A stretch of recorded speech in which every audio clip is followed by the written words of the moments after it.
My name is Frank Bennett. I'm 53 years old, and until recently, I thought I had seen everything life had to offer. The quiet triumphs, the quiet failures, the slow, grinding passage of time that shapes you into something you never imagined in your 20s. I live in a small town in Idaho. I work as a mechanical inspector for the county. I drive the same Chevy truck I've driven for 18 years. Weekends are for fishing and fixing what's broken. I've been divorced for 11 years. My son lives across the country with his own kids. We talk sometimes, but not often enough. Silence has become a kind of comfort, not loneliness in the tragic sense, just the kind that wraps itself around you, a coat that's grown familiar with wear. Life didn't turn out badly. It just turned out quiet, and then I saw her. It was late September. I had driven upstate for a professional seminar. I stayed at a tire hotel with peeling paint and soft pillows. I didn't care much for the lectures, so on the last evening, I skipped the dinner and went for a walk. The downtown area was quiet.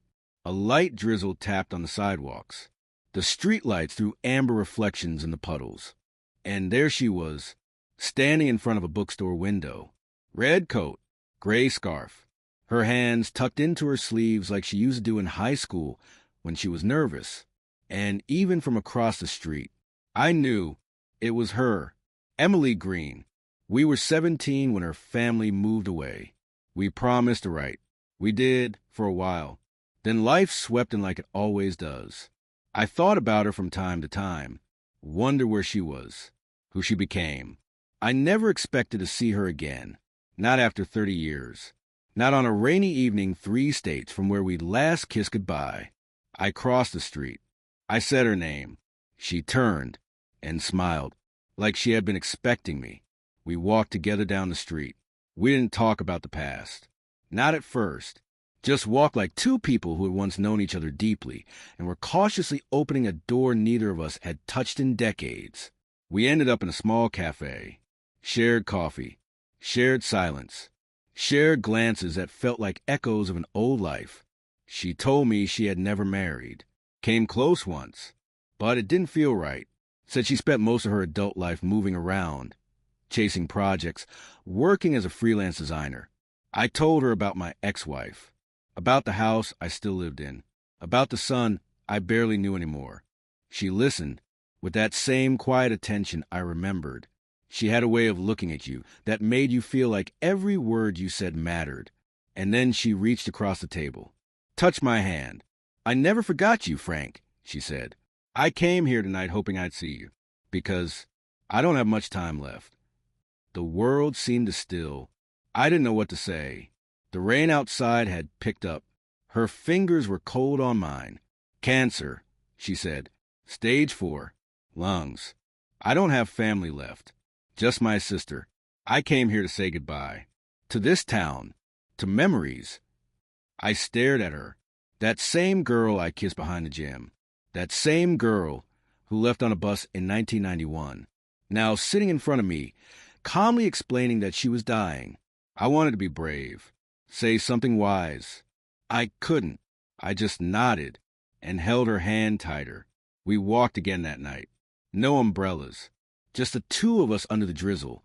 Like we were 17 again and the world was new. She told me she used to dream I'd show up one day. Said she had written letters she never sent. "Do you remember that night by the lake?" she asked. Of course I did. We'd skipped prom. Took my dad's truck. Drove to the water. Lay under the stars. We talked about running away. I promised I'd follow her if she left. But I didn't. I never did. "I waited for you," she said. "For a while." She smiled again. Not bitter. Just sad. She was only staying in town for one more night. So I did something I hadn't done in years. I invited her home. We didn't sleep together. We sat in my kitchen, drank whiskey, and listened to old songs. She asked about my son. I asked if she had regrets. She said she had one. Not coming back sooner. She slept in my guest room. In the morning, I made coffee, and we sat on the porch. The sun was just coming up over the trees. She held her mug with both hands and looked out over the yard. "It's peaceful here," she said. "I like it." She left that afternoon. I offered to drive her. She refused, said it would be easier this way. Before she got into the cab, she handed me a letter. "Don't read it until tonight," she said. I watched the car disappear down the road. Then I went back inside and sat in silence for hours. That night, I opened the letter. It was handwritten, the way she used to write. Slanted, elegant, full of feeling. In the letter, she told me she had loved me, always, even when life pulled her in other directions. She said she kept a photo of us from that night by the lake. Said she talked to it sometimes when things got hard. And then she wrote something I'll never forget. "If I had just one more life to live, I'd live it with you, even the quiet parts, even the broken parts." She died 2 weeks later. Her sister called me, said Emily had asked her to. I drove to Oregon for the service. Small church. Simple. I stayed until everyone left.